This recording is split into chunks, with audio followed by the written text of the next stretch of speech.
when you YouTube your name, one man comes up and he talks a lot about you as Jim Ross. But then I was watching a clip of Jim Ross and he said when you left in 1991, he said he referred to you as spoiled.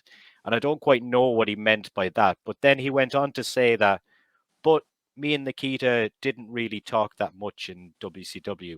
But yet the guy has got like a lot of videos about you. I don't know if you're aware of it, but there's a lot of clips out there of Jim just giving various different stories about you. So I'm just wondering, are you guys friends or what kind of relationship do you have with Jim?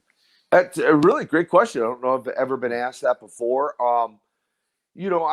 He's right. We didn't talk a whole lot off camera. Mm-hmm. I have nothing but absolute total respect for Jim Ross. We have a mutual friend in Bill Murdoch from Asheville, North Carolina, who is very, very close to Jim.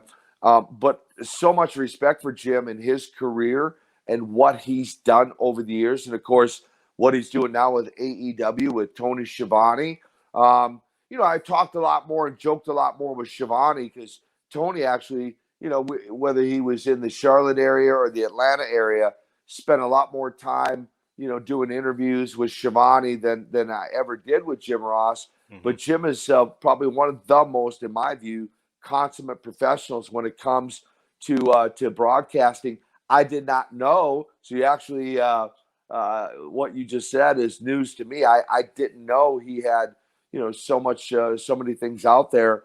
And what's interesting for me, and even knowing and watching what they're doing now, I have seen a few clips from the past, and of course, even in those clips, in fact, I just saw one recently where he was interviewing Sting and I.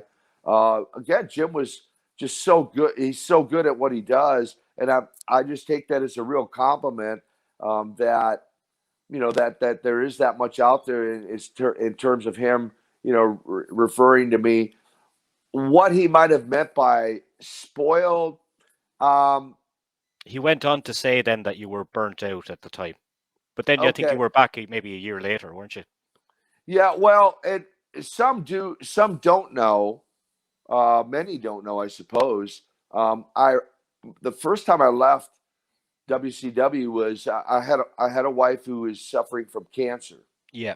Mandy, and so I walked away to take care of her.